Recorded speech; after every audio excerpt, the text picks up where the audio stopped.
వెంటనే 16-17 నెలలు వెళ్ళిపోయింది. ఇక మళ్ళీ మీ జిహెచ్ఎంసీలో వచ్చిందా అంటే మీరు అలానే పడిపోతారు. మళ్ళీ 6 నెలలు అట్లే పోతుంది. మధ్యలో కూడా ఉప ఎన్నికలు వస్తాయి. ఖైరతాబాద్ ఉప ఎన్నిక వస్తుంది, ఖచ్చితంగా వస్తుంది. రాజేంద్ర నగర్ వస్తుంది. అట్లా ఈజీగా ఓనిస్తామైంది. సుప్రీంకోర్టులో కేసు ఉంది.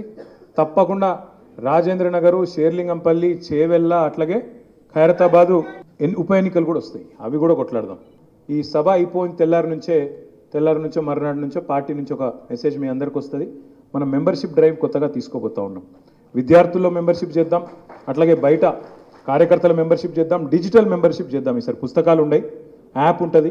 దాని పద్ధతుల్లో ప్రతి నియోజకవర్గంలో, ప్రతి డివిజన్లో, ప్రతి బస్తీలో, ప్రతి గల్లీలో బ్రహ్మాండంగా మెంబర్షిప్ కార్యక్రమం చేసుకుందాం.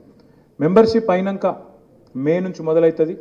మే నుంచి జూన్ జూలై దాకా మెంబర్షిప్ నడుస్తుంది.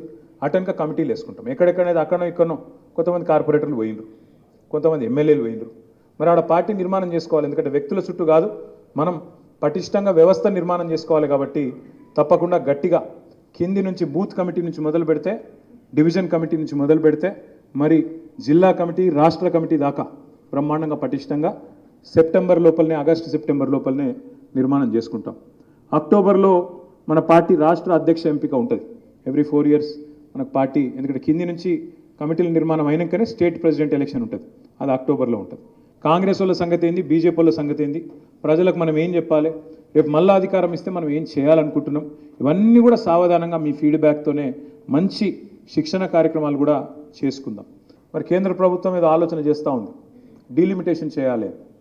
మరి డీలిమిటేషన్ జరిగితే, చేస్తారో లేదో తెలియదు, జరిగితే మరి అన్నిటికన్నా సీట్లు ఎక్కువ పెరిగేది గ్రేటర్ హైదరాబాద్నే ఎక్కువ పెరుగుతాయి.